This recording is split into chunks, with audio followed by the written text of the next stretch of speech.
Ladies and gentlemen, welcome to this week's Inspiring Leadership Podcast. I'm delighted to have a guest that we connected on LinkedIn. He's an avid follower of the podcast himself. And without further ado, would you introduce yourself, Doug? Yeah. Hi.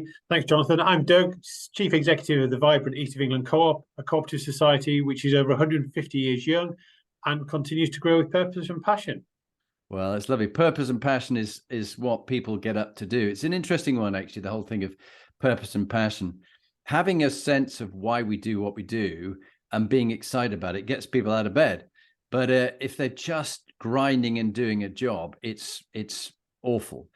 What does it mean to you, Doug? Purpose and passion. You know, why is it so important to you and the people you work with? Well, for the things you just said, really, Jonathan, I think it gets people up. It helps them to do their best. And I think it helps them to live, to be more fulfilling. Meaningful work's a really important thing, isn't it? And having meaning in your life really helps you be the best you can be, I think. Yeah, I mean, I think back to days when I was on guard duty in the army, guarding a barracks or someplace against some fictitious enemy that wasn't ever there. And that felt pretty soulless, I must admit. But then, of course, one day it comes when you do have to guard something and someone comes to attack it. And if you're just thinking there's no one there, as I found when we were doing our cycle tour, 500 kilometers in 5 days in northern France, raising money for Help for Heroes and the Inspiring Leadership Foundation. You know, there were guys like the German Luftwaffe who were guarding Bruneval, the radar that the Germans had. And they thought, no one's ever going to come down. And suddenly in the middle of the night, some British paratroopers landed, kidnapped one of their radar operators, nicked their radar and got away with it. So you got to be prepared for guarding. But have you ever had a job where it's been pretty soulless? I mean, you don't need to name the organization if you're protecting the guilty. But have you ever found you've been doing some stuff and you thought, I don't want to carry on doing this because it's really hasn't got a sense of purpose to it? Yeah, a couple of times, especially when I was a student at university. I did a couple of night shifts washing bread trays. That was 12 hours of putting a plastic bread tray to a washing machine was thing, and done some packing of frozen fish, so things like that. Yeah, but I think it shows you the importance. But I still think there's learnings you can take from that if you frame it correctly. You know, thinking now, it teaches you sort of, you know, it helps inspire me to do something else. So yeah, I think it does help if you take it in the right way and learn from the experience. I did some greenhouse work as well. That's a similar sort of thing. Yeah. Yeah, and I think from my takeaway from things I've done, which were pretty soulless, is that then, for example, when my own soldiers were on guard duty as the duty officer, going round rather than having outrageous time getting drunk in the officers' mess, you know, I got up at 3 a.m. and went down to see the guys who were on guard and have a talk with them because I knew what it was like. And I think this is part of the problem for some leaders, is they've never experienced what it's like for the people they're leading. They cannot connect and relate to them. And I think that's the difference between some inspiring leaders and some expiring leaders, is that the amount they care about the people they lead and how they can relate to them. What's your thoughts, Doug? I think that's absolutely right, Jonathan. I think the other thing is that you shouldn't ask people to do something you weren't prepared to do yourself. Yeah, having that sort of mindset. And I've, you know, the New Zealand All Blacks are sort of sweeping the changing room, or that sort of leaving it in a better state than you found it. I think it's that sort of level of commitment is what drives really high performing teams and cultures. And that, you know, you've got to be able to prepare to do not whatever it takes, but you've got to do what you ask other people to do. Yeah, that really takes me back. When I was doing the airborne training to try and get my parachute wings and my maroon beret and be part of the airborne fraternity, after we'd done a long march in the aptly named Long Valley, sort of up to our knees in mud and stuff, and all shattered, we all finished the parade in the gym, and then everybody left, and they went, whoa, Captain Perks, come here. And the corporal gave me a brush and he said, "Sweep the gym, sir." Like just that little bit of respect, but hardly any there. I think the word "sir" was added with disdain. And so, yeah, there I was with a small bass brush, sweeping the whole of the gym. I think it took me an hour. And every time he'd come back and find some other dust and he'd go, there's some more over here. And I was really raging inside against him. I thought this was victimization. He was picking on me. This was a guy who the next day got me to one of the weaker young engineering sappers. He was struggling, a little lad, and he had a huge pack, about, I think it's 55 pounds of kit and his rifle. And this guy was lagging at the back, and I was encouraging. The officers were always expected to run back and come to the front again, and they had to be almost like twice as fit as the soldiers. And I went back to encourage him, and the corporal said, "Carry his Bergen, sir." I went, "But Corporal, I've got my own Bergen." He said, "I know, but carry his as well." Wow. And I could have to start to calculate, like, how am I going to do this? I can't put it on behind me because I got this huge Bergen behind. So I said, "Hey, Jennings, give me a Bergen." And I put my arms out and he put it onto the front of me. And then Jennings shot off like a rabbit to catch the group because he had no Bergen at all. He was happy. Yee, off he goes. And the corporal was just waiting for me to break and get on the jack wagon when you sort of give up. And I wasn't going to do it. I was going to keep going, and I couldn't run. I just physically, with that amount of weight, wasn't possible. But I just kept walking, one foot in front of the other. And he goes, "Admit, you're a loser. Just give up, mate. Just give up. You're not airborne material. You're not going to make it." I said, "Thank you, Corporal. I am." And I just kept going, And he got irritated because, of course, he wasn't riling me. I wasn't giving up. And they went, "Jennings, come back here, you git. Carry your Bergen." And so Jennings put his Bergen back on. But by that stage, I was shattered. I could just catch up with the group. And I was just concentrating one foot in the other. I probably couldn't lead very well. And that's the thing. When you're absolutely physically shattered, you cannot think well. And so we'll come on to talk about that in health and well-being. But just one counter, Doug, I think, for that old motto that we all know well, which is to be prepared to not to do anything that you wouldn't expect, not to ask others to do anything you wouldn't expect to do yourself, is that we need to empower and elevate the people who we lead rather than doing lots of their small jobs. There is a danger, Doug, for you and I and others to end up doing other people's jobs for them. And that disempowers them. Have you ever found yourself getting dragged into doing stuff that really you spend too much time on, and you should be elevating yourself to get the big stuff done? Absolutely, John. I think you're absolutely right. You've got to get the right balance, and it is that sort of. It's not symbolic, but it's doing the right bits of that. And then there is plenty of times where I feel that I've brought myself not down, is not the right word. Got myself involved in things that really I've got to let the other team do, and it's been a big learning for me, especially on my leadership journey, about that, the importance of delegation, empowerment, and how, because that gives meaning, doesn't it? That goes back to that meaning and passion. You do that if you can empower them and give them the ability to influence, and being the more control they can have, the more meaning people find, don't they? Exactly. No, I think it's so well put that. The whole point is, any of us, we love to have as much control as we can over what we do. We love to feel that we have an impact on the outcome and that we can think for ourselves. Now, some people like other people to think for them, but generally most people like to think for themselves. And that takes us on to inspiring leaders. So, Doug, in your experience, I'm always interested in, who you have found inspiring, and who would you want to give a shout out for? Name them if you would, and what qualities you admired about them. I think it's what we just been talking about, Jonathan. The people who inspire me, and as many of them, are people who create, who make the sum of the parts add up more than 1 + 1. It's the people who create that sort of, who instill that passion and purpose. And there's some great. I often use sport as a great metaphor for leadership, because I think they have some great, because they can focus and be really strict on their prioritization and things like that. There's some really good lessons from leadership there. And then the seers I work with locally, who I've learned through when I was involved in the local enterprise partnership, who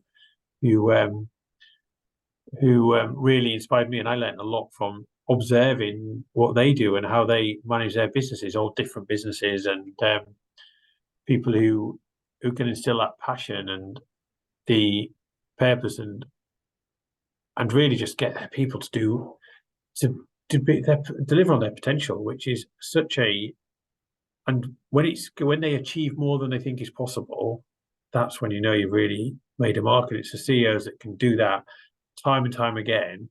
And you see it with football teams, don't you? The manager can do it once, but not many of them can reinvent the team all the time. And Yeah. it's the longevity is really important. Okay. And who would you call out in particular if you would name a couple?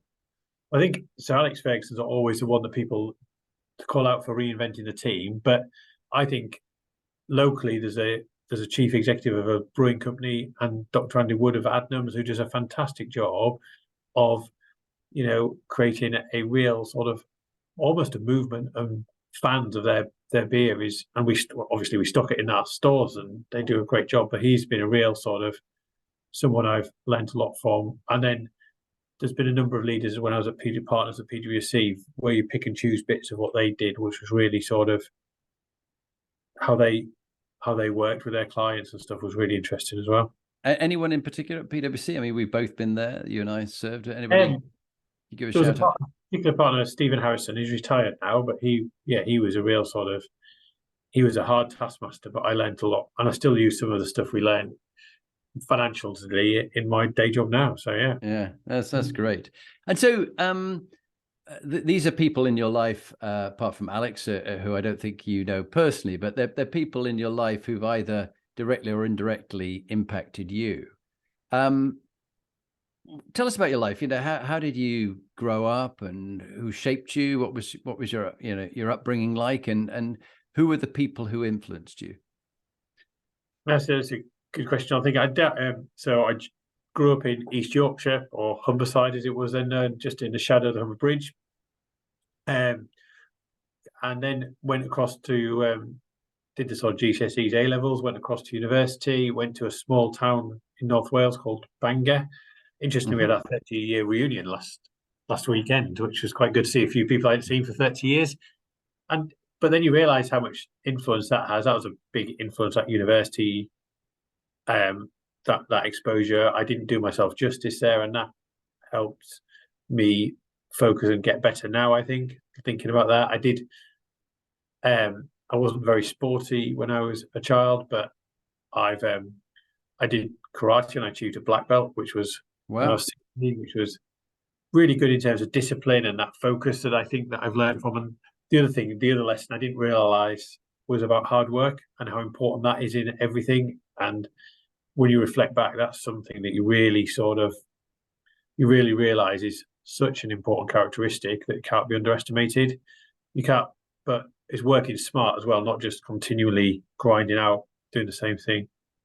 And I think when we were talking about this in the warm-up before, when we first chatted, I seem to remember both of us were bullied at school. Was that for you when you were bullied? Did that motivate you to go and do the karate and get your black belt so you could sort yourself out? I think so. Yeah, it did. Whether it worked or not is a different matter, but I think it definitely did, and it definitely shaped me. It definitely, it's not something I sort of black it out now, I suppose, really, Jonathan. But it's something I'm definitely aware of with my children to make sure that they don't have that experience. Yeah, because you got teenagers. What is it, 10, 13, and 6? I seem to remember. Yeah, although the 6 is more nearer 13. I think she's a girl. So. But it is interesting, this whole thing of, let's just stay with it for a moment, this whole thing of how you get on at school, how your kids get on, and whether you're lucky or unlucky with school bullies or people who want to make a bit like Donald Trump, throw their weight around and just use their power over other people. And I don't know, they don't often prepare us in life for a situation like that. And sometimes it makes you try even harder. I certainly know I did, but other times it can make you withdraw into yourself. And there was part of when I was 17 to 18 and I was being teased. I wasn't physically being bullied, but it was just being name called and things like that for being too nice, a nice bloke, by a couple of people with the sort of chip on their shoulder.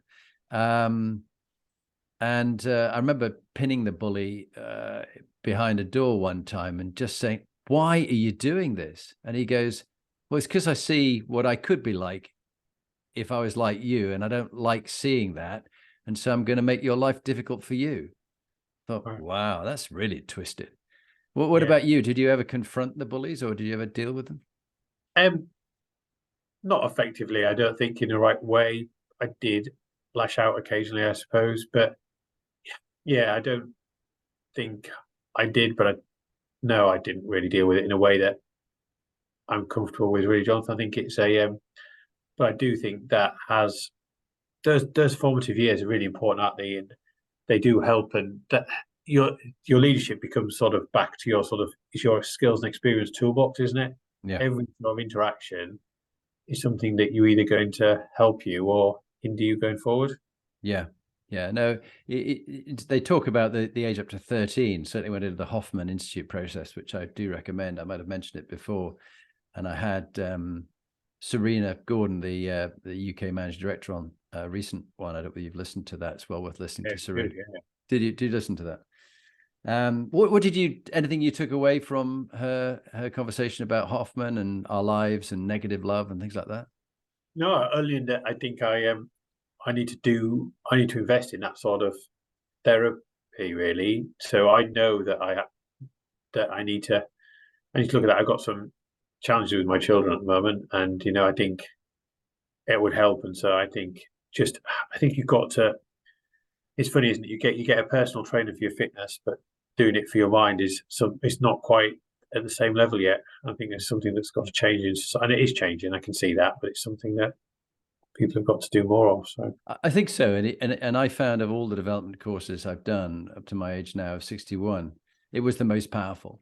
And I've just reached out this morning because I have a little book that sort of followed on for 365 days from the course, which I did in December last year. And it was, reach out to some people from your course. And so I've just reached out to a couple from my course who I've stayed in touch with.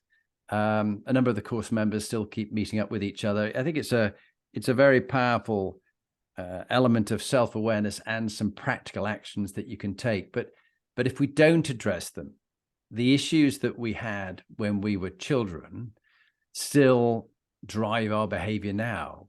And it's probably not the healthiest behavior.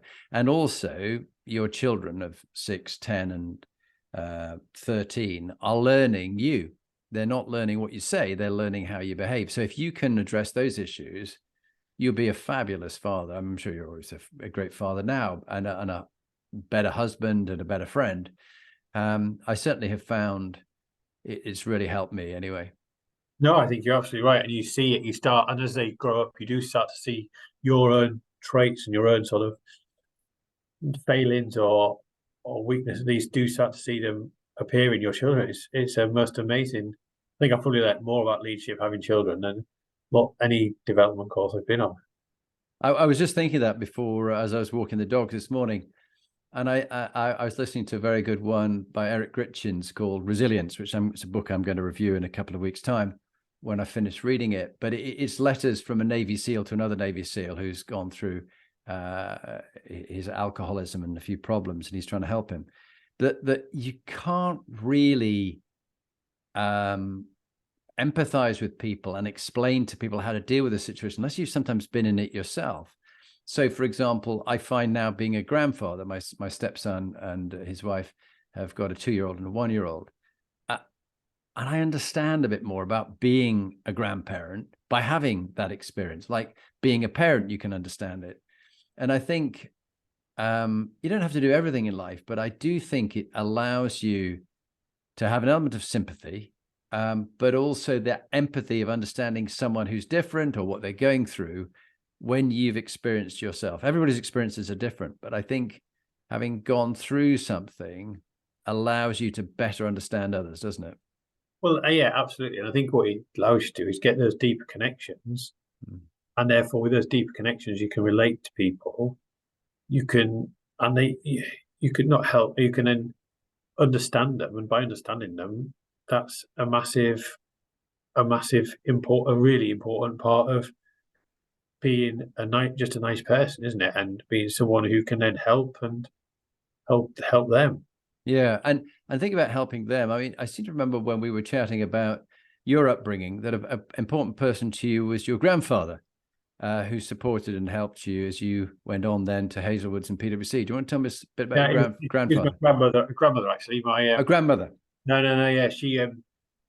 yeah, she was a real support. She was later in life. She was well into her 60s when she decided that, because when in her generation, she wasn't allowed to carry on at school. They had to go to work, and so, but she was always felt she could do something. So she then went out and as a grandmother, and it wasn't heard of. And as they really went and did sort of GCSEs and A levels, just because she knew she could, and sort of did her A level English that she'd Wow. always wanted to do when she was school. And yeah, she helped fund a an accounting qualification for me, which was great, and that helped me. Well, I wouldn't be here I am today without. I wouldn't have become a chartered accountant if it wasn't for that sort of that jump start at the beginning. Yeah. Well, it is people who see the good in this that really help us. And those accounting qualifications, what have you done with them? I mean, clearly you've now ended up as a CEO in the co-op group, but what have you done with them? Well, I think it's I think I've used them as a springboard really, and I think and it's helped me achieve. As I said, it's helped me become a CEO. But I think it's as much as that, it's about understanding numbers is important. But what I've learned through the organisations I've worked for is all about the people, and that didn't come from the qualifications, but the qualifications gave me the opportunity to work in organisations that understood that, and then I've learned from that as well, really, because you know numbers don't come to your rescue; it's the people who do, isn't it? Well, talk about the people. You are, of course, very modest about it, but you are Doug Field OBE, otherwise known as Other Buggers Efforts, Yeah, absolutely. as we say in Yorkshire. And that's a huge achievement. And congratulations. What did you get the OBE for? What was the job you were doing at the time that they recognised you for?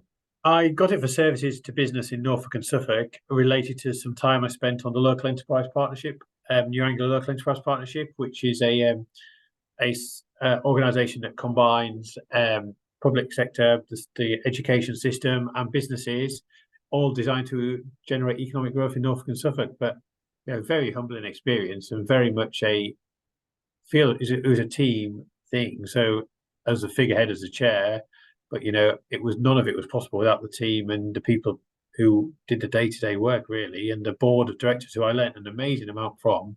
I remember going up on the first day I was appointed chair. The previous chair had got the meeting in our holidays. I was at Centre Parks. I was driving up thinking, I actually haven't chaired a meeting before. This is a bit, it's going to be a real experience, isn't it? When I've been appointed chair. So yeah, it was a good thing. And then never forget, I left the suit at Centre Parks. My wife had to go back and get it the next day. So yeah, when we left. So do you appear in a Hawaiian beach shirt and pair I of know shorts? I had the suit on, but when we left Centre Parks at the end of the week's holiday, I had to, my wife's flashing, we were in two cars, so I had to go and do this thing. And she was going, ringing, going, oh, no, I wasn't answering the phone. She said, no, you left your suit, haven't you? And I said, yeah, I have, yeah. Turn around and get it. Oh, you got it. So you did get your suit. That's great. Yeah. Okay, well, that's not too bad a moment, but we all do have bad moments in life, which at the time seemed like a total disaster. But with the test of time, we can look back and learn from it. For you, Doug, what was a dark moment in your life, and what did you learn from that moment? I suppose a dark moment was was about was when it was ego related. So I got somebody beneath me at PwC then got promoted above me, and that is that feels like a real sort of kick in the teeth, and it's that was hard to take, not least since the both of us were going on holiday to New York the next day. Oh, So, but what it did, it really did help me in the long run. It showed where I needed to improve, and it gave me focus and it gave me drive, and and I've and I'm much a better person for it. But at the time, it felt awful, and especially to me then spending a few days away with the person it was with. So yeah, but is it a dark moment? I don't know. It was definitely an ego bash anyway, and yeah. it was hard to deal with, I suppose, in a short time. But longer term, absolutely brilliant for me and helped me change my attitude and mindset. So I think so. I think there are a number of moments I've had in my career where things didn't quite work out as you imagined. You had a vision of how the world should be, and then the reality of how the world was came up.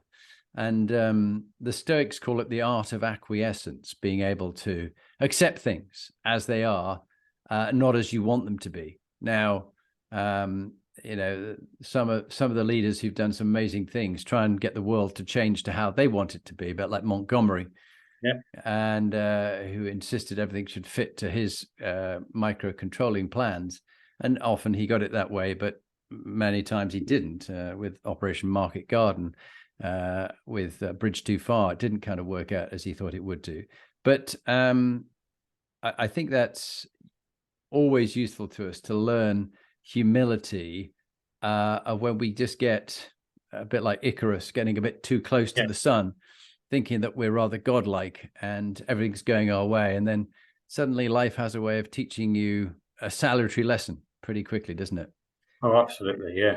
Yeah, I've had a few of those. Okay. And then if Doug Field was to go back to the future and meet the young Doug, age 16 to 18, just like you've got your kids coming up to this sort of age now, what bit of advice would you say? This matters, but you know, don't worry about that. What would be your advice? I think the thing that I've had to work the hardest on is about communication, sort of that empathy, there's social skills. So that was not something that, so I think that's an important area that people underestimate, because in the school system, it's all about exams, and there's so much more. There's the whole approach to sort of that sort of communication. There's real human skills that absolutely, if you want to take people on a journey, if you want to go further and faster, you need to have people with you. And that bit, I think, is something I learned late in life, but I think that is something that can certainly really turbocharge individuals. Really great advice. And just as you were saying that, I was thinking all the training that we have, many of the C-suite leaders that I coach in teams or as individuals, incredible skills and abilities they have, huge amount of knowledge and experience that they've done. But it's a bit like a language. They either haven't learned enough about public speaking, their ability to get a message across clearly, succinctly, and specifically, or listening. And particularly listening is the greatest blind spot for many of us. I know I can always be a better listener, and you know, I might practice it during the day in the coaching with, you know, facilitating a board, a chair and her board with the non-execs, and then also with the execs there as well. It required an awful lot of listening, but then there's a danger you come home to your nearest and dearest, and you go, I can relax now. I don't need to do this listening thing. But actually you need to do it even more. And there's times when you just have to pull yourself up by your bootstraps and go, whoa, come on. Are you really listening to ignite their thinking, to help them think better? Or are you listening to respond or just get your point across? Or have you even stopped listening? What do you think about those two skills, the actual public speaking and the skill of really listening? Absolutely. The really listening one is absolutely right. And the bit you just said there about listening to be understood, the listening to be understood, the listening to sort of respond back, and even just how you sit. I've done some work, you know, sit with your feet on the floor, all that sort of present stuff. So you do listen. You can do a lot with just how you approach it. So, and I think listening is so important, because whether you don't understand, you can't move forward with empathy. So, and then the public speaking is important, but it's as much as about the messages you communicate. And I think there's a phrase I've heard recently which is really resonating, which I'm thinking about a lot, which is message sent versus message received. It's easy to press send on a message, but does it mean it's actually received and understood? And that, for me, is where this real skill in public speaking is. It's all right saying what you say, but it's making sure it's understood. And so that, for me, and I thought it's a fantastic phrase, and real sort of inspirational sort of thinking, really gets you thinking, doesn't it? Yeah, well, I've got from Australia a lovely man called Oscar Trimboli, who I've listened to a number of his books on how to listen, is one of his latest books. And he was just interested in you and any of the listeners, any great questions that you might have for him about listening.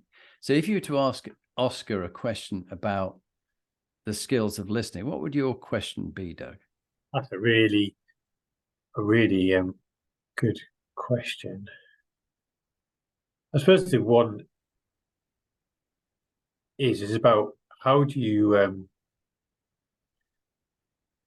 switch the bit you were just talking about, Johnson, when you get home from work and you have to sort of continually to be probably more engaged in listening. How do you get the right mindset to be able to listen properly? Because that is about being present, isn't it? There's so many factors to be able to be listening. You can't be distracted. It's how do you get that sort of right? That's not a very badly worded question, but the theme would be about how you get to be in the right place to do the best listening you can. Yeah. Yeah. I think that's a great question. I'll put it to him when we do the podcast together. Thank you for that.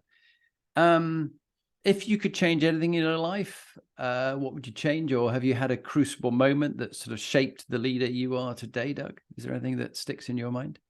There's not one thing. I think there's a few things I could have worked harder at university. I think I could have lots of things I think I could have improved. But I think without those experiences, you wouldn't be the leader you are today. So it is hard. I think I've been on a sort of learning journey. I've done some strengths work some recently, and my number one strength was learner. I think as long as you take zones, it's hard to identify one crucible moment, but things like getting my black belt where it helped me focus and discipline and set and sort of milestones in your life, but and working with the best of the best at PwC and all that sort of things have been being exposed to some amazing individuals and experiences have all helped me be the person I am today. Yeah. Yeah. I think that whole area around learning, being a know-it-all is very painful. Being a learn-it-all is much more helpful, as someone once said. I'm a learn-it-all. I like to try and learn as much as I can and then apply it. And I get the sense, we wouldn't be chatting if it wasn't the case for you. This is it's a big issue to have a chat with 125 different countries and over 100,000 people listening to you as you talk about your life and your inner thoughts. And I think if you come from a place that you want to help people learn and you want to pass on what you've learned and what people have kindly taught you, then that's a much healthier place to be, a less ego and more learning. Let's go around the Inspiring Leadership Compass. There's 8 points that we find make high performing leaders and teams in the work that Lee and I have done and the psychometric we've created.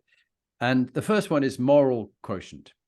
Your values, your beliefs, what you stand for, what you won't fall for. How have you responded when you let your values slip? What's your tip of how to pull yourself back? I think the key is to try not make the same mistake twice. Is to learn from the experience, and just be prepared to put yourself in a position where it can happen again, but then don't make the same mistake. So, I've made plenty of mistakes in my career, and I think but I don't think I've made them repeatedly. And that's where, especially on the moral things, that's exactly where it's vitally important that you learn from that. You wish, something happened and you wish you'd said something at the time. The next time something like that happens, I say something. So I think that's it's about doing the right thing, isn't it? Even when no one's watching, just sort of get that message across. I think so. It makes me think about also the power of apology. I was married for 23 years in my first marriage to Bridget. And recently after the Hoffman process, I wrote a very powerful letter just thanking her for all that she'd done to support me during the marriage and our 2 daughters, bring up 2 lovely daughters who we're now going to both be at their wedding next month and in September. And also apologizing to her for any hurt that I'd caused her and unreservedly apologizing and wishing her well and every happiness and health in the future. Got a lovely letter back from her, equally powerful, equally no hidden nasty agenda. It was just a lovely letter. And I know about it, but actually doing it when it's a tough one to do it with, where you've had some difficult times as well as the good times. I think the apology, the unreserved, unconditional apology to someone when you've got things wrong, it takes real kahunas. And have you ever done that where you've really apologized to somebody? Yeah, mostly my wife, I think. Yeah, yeah, no, absolutely, you're completely right. You've just got to just put your hand up and say, "Yeah, I've made a mistake, and I wouldn't do it that way again." And I think, especially it happens in moments of sort of high stress, or when you're not at your best, and that's when I find that these things happen the most, and that's why you've got to keep continually looking after yourself. Yeah, I was smiling. I was just thinking about a moment last night when I'd come back from a dinner with clients, and Lee had been out with our daughter Alana, and she was unloading some shopping. I said I'd walk the dog. It was about 10 o'clock at night. And I said, I haven't had time to empty the dishwasher. And she went, are you being a sergeant major and giving me instructions to empty the dishwasher as well? I went, oh God, no, I'm really sorry. Yeah, I was, caught. Yes, I was doing that. Oh my God. And she gave me a smile, but I had to apologize because I was in the wrong, and there's better ways of doing it. So yeah, we're learning all the time. Purpose is the next one round. PQ, meaning and purpose. Why do you do what you do, Doug? I think it's to make a positive impact. I just want to help and coach and improve people and myself. I want to be a better dad, husband, leader, but I also want others to achieve more than they think is possible, and especially with my children. And I took a good story on that is my sons are, one of them's on the autistic spectrum, so challenged in that way, and they're all not very brave and adventurous. So we, for charity, one of the local politicians was he was the chair of the county council, and he was doing a load of walks. I said, I can't accompany you on any of your walks, but let's do a fire walk at the end.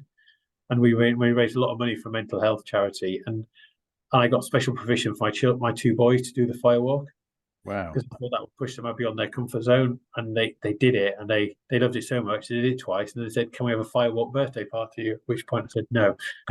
That was going to be a step too far, but yeah, but they, and they still hark back to that now. That was a long time. That was just before COVID, and they did it, but it just shows that you can put your mind to things. You can, if you're willing to try things, you're willing to push your boundaries and get outside the comfort zone. That takes real courage. Well, certainly I have deep respect for that, and reminds me of how your mind can play tricks with yourself. If you convince yourself something is so, for a long time you believe it to be so until it's not so. So I was doing, as a young schoolboy, I was doing an introduction to the 2-9 Commando course at Plymouth in the Citadel, and we had our little commando sort of woolly cap on and our green overalls, and we were all running around.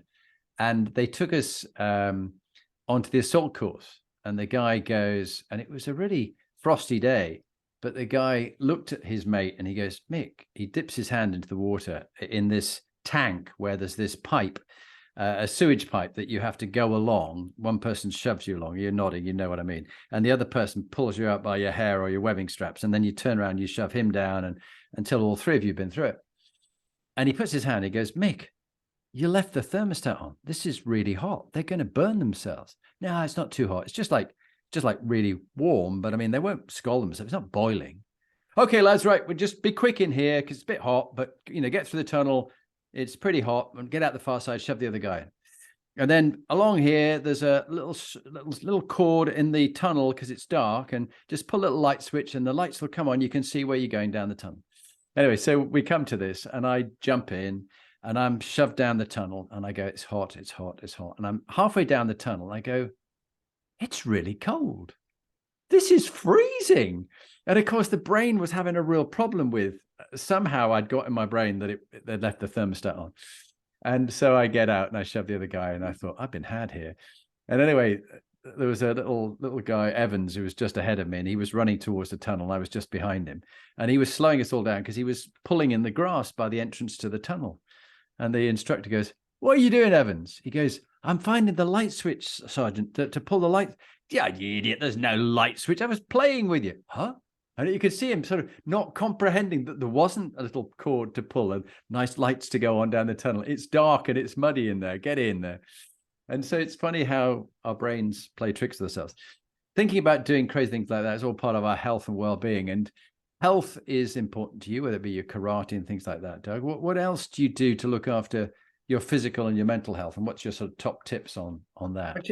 It's about, for me, it's about routine. You get in the habit and the routine, and then you can do it. And it's interesting. My son, one of my middle son, he used to wake up ridiculously early, like just wouldn't sleep. And we used to just, but not to play, just like be awake, but not do anything. And then I got into the habit of being able to.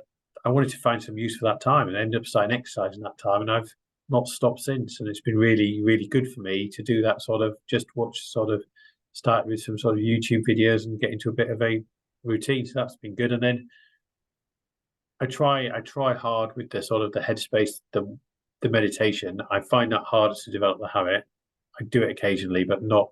I've done some breath work on the Wim Hof stuff, and that's good. But I find that harder to carve out the time. I just can't.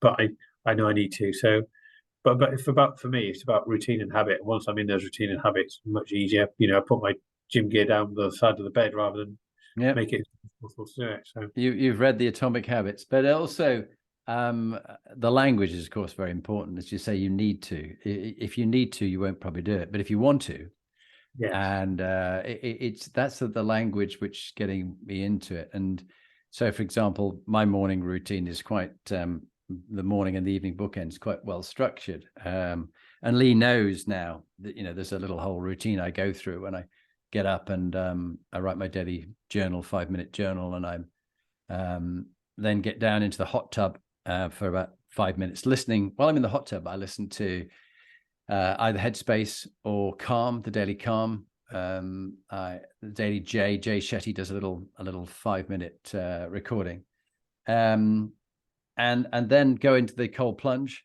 and sit there. It's the initial. I know it's going to be freezing cold, but I just find it's that first getting in there. So I just don't even think about it. Just step in, get in there, 2 minutes, and then you get adjusted to it. But it's a great way to start the day. And then a few exercises or a bit of work and weights in the gym, and then walking the dog, and then bang, I'm into the day, which actually for me starts quite late at about 10, but might go through to 6 in the evening with my midday 30-minute power nap, which I'm a big fan of. I tell you what, when I did that 500-kilometer cycle, it was day after day of relentless riding, about 100 kilometers a day, and some pretty nasty hills in the first day. And I didn't have my power naps. I really missed that. And it took the body quite a while to recover. But those things sound good. Anything else that comes to mind about health and well-being, Doug? Not at this stage. I think it is right. It's to make the time for it, though, I think is the key bit. It's because it does help you.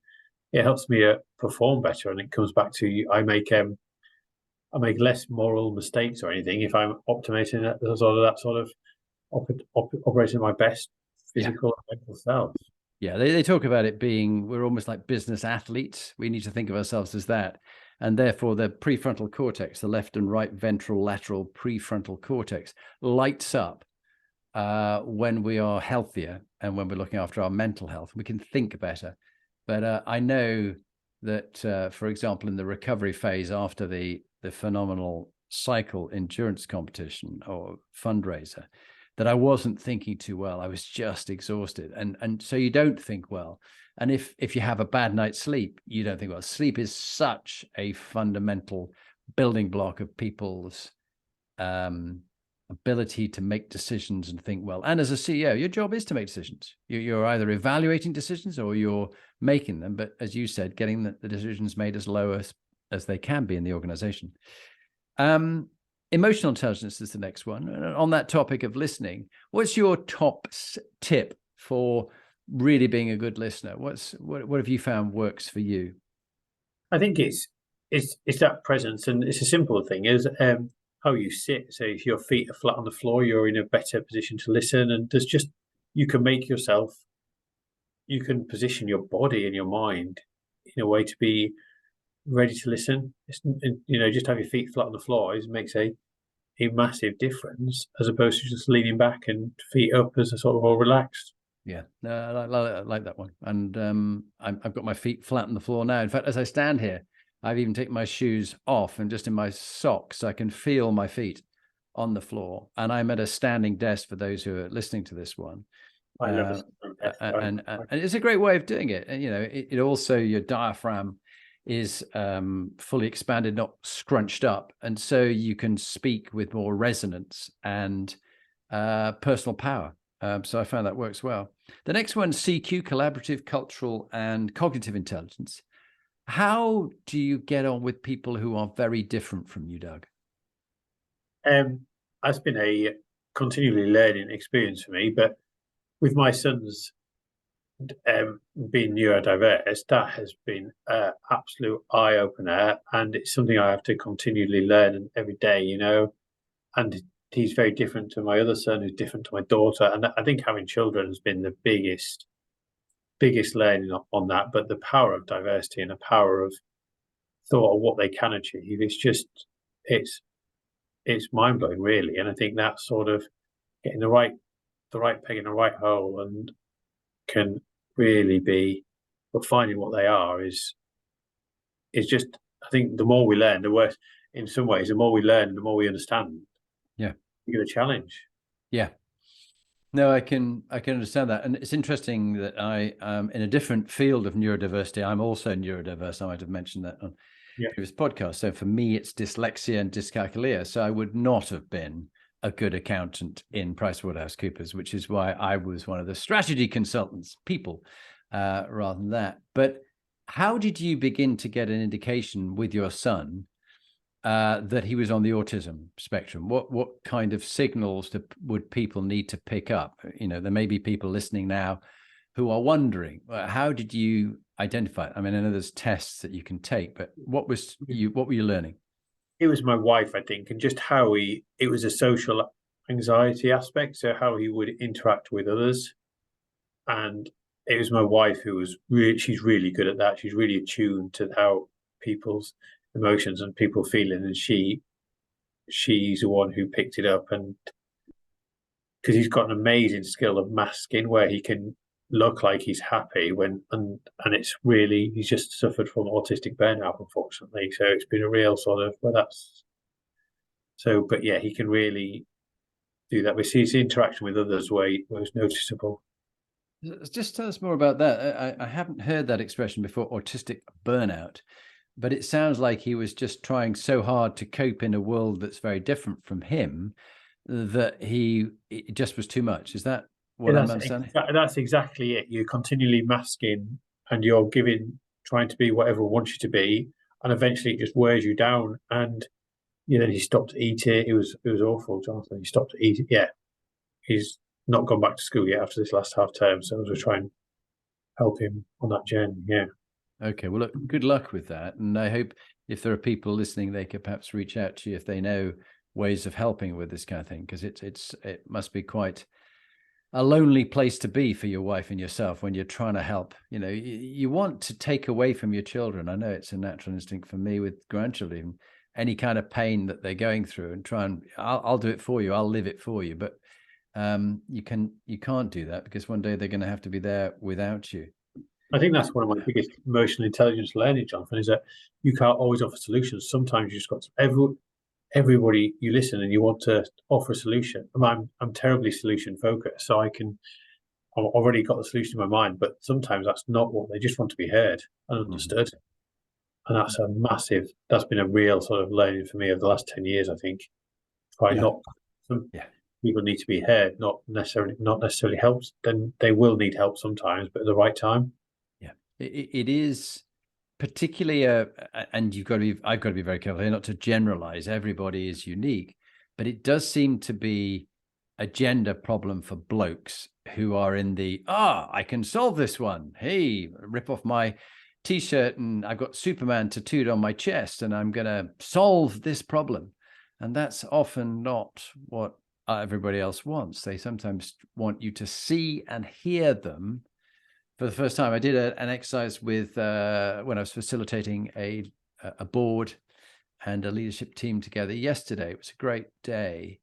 And one of the things that I knew it was successful when people said that they felt seen and heard by their partner, who had to have listened to them over 5 minutes while they were chatting. They had 5 minutes each way. about what they wanted from the day, what their fears were, and what skills and talents they brought to the team that they'd like to contribute. And when the other person said it to their approval with the thumbs up, they felt really seen and heard. And that created a high level of trust. And trust equals, speed times cost. If trust is high, things happen quickly, doesn't cost you very much at all. Trust is low, things take forever, and you have meeting after meeting, and you sometimes even have to get the lawyers involved or mediation or someone else because you don't really trust the other person. Executive teams, I'll just go on to executive teams. What have you done when you've had to turn a team round that's a bit toxic, Doug? What's been your experience of how to do that? I mean, the textbook answer is to act quickly, isn't it? Is it that easy? No, but you've got to act quickly, and you've got to act decisively, and you reap the rewards of that. But I think toxic is one thing, but I think the harder one is where they're not quite working out, that sort of, not where you're sort of bumping up the curb rather than overriding it. And it's those which I find the hardest because they're not as clear cut. Well, toxic is about doing the right thing, but where you're just not making the progress you think you should be, and you can't put your finger on it. And I find those decisions and those challenges much harder to deal with than the sort of black and white toxic culture ones. Yeah, I think it's where you got someone who's nice, but they're just not performing, and you can't, nothing big that you can say you're fired. You've transgressed some rule, but they're just constantly high maintenance, and they're not quite delivering. And how do you deal with it? And you're a nice person, so you don't want, they've got difficult family circumstances, and they're going through a lot in their life, and oh dear, what do I do? Perhaps I'll give them a bit longer of a chance. It's a really hard one. There's no easy answer for that, but there certainly needs to be a fair understanding of research into what the problem is and what the issue is, and an agreed recognition of what is not working out. But then, as you say, decisive action.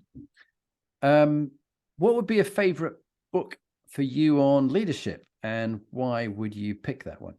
I read a lot, Jonathan. So I find this really hard. I think some of the books I read recently, Think Again by Adam Grant, which is trying to sort of show you to reframe and to think differently.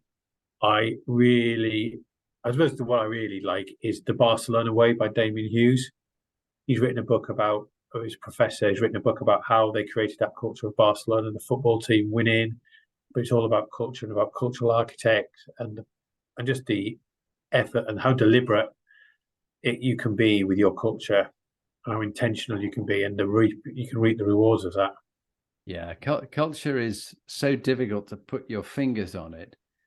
But in the case of your organization, you as the CEO, you do have a huge impact on the culture of the organization. And they're learning you. They're learning how you behave, not your fine words. They're looking and they're going, what does he actually do?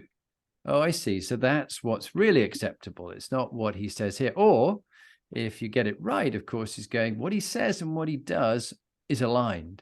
He is authentic. He is high integrity, and I feel safe with him. I trust him, and I'm prepared to give my discretionary life energy to him, to our customers, and to the organization. Does that resonate for you? Oh, absolutely. Every action you take leaves leadership shadow, doesn't it? And I think there's I listened to the chairman of PwC did the podcast months ago, but I only listened to it recently, and he was talking about his interaction in the lift, where he used to be on his phone in the lift, but someone pointed out that these people who get the lift with you, and they're 20,000 people, this is their one chance to speak to you.